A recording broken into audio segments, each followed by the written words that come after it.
Well, beggars can't be choosers, I say to Eve, my supervisor. And without skipping a beat, and so graciously, she shares with me that this is a phrase that's become a pet peeve of hers ever since her volunteer year.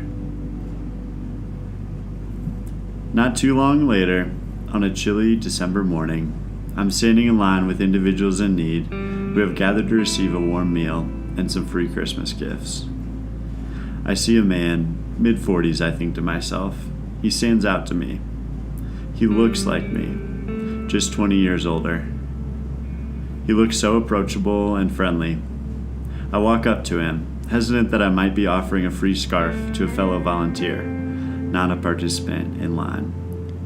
Dan, He says as we introduce ourselves. my wife and I moved here 6 months ago. Danny and I banter back and forth about a mutual connection we have to the state of Iowa.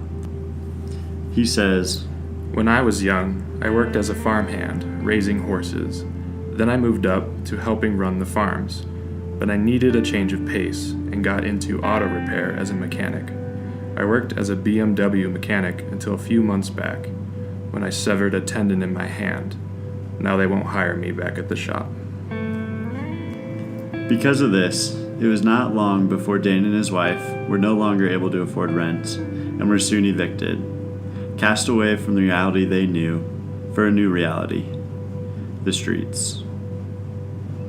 I stand in awe to learn that this is the first line Dan has ever had to stand in to receive help, where he now has to accept whatever it is that we give him with gratitude. Because how could someone in need have preferences, or not like something they are given, or have no use for what they are given? Beggars can't be choosers. We must know best what Dan and his wife will encounter on the streets late at night, in the bone-chilling, teeth-chattering, eye-crusting cold, sleeping on the rock-hard concrete, to know exactly what they need. Or we've walked down rows and rows of cars to ask strangers to help us make it through another day, only to be greeted with darting eyes, fumbling phones, and scoffs telling us to get a real job.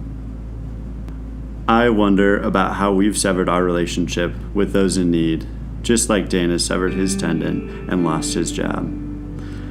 We cast aside our brothers and sisters because they've ceased to have the ability to produce in a way that makes them useful to others.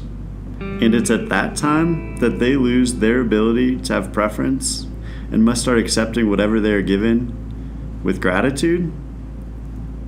Because beggars can't be choosers, right?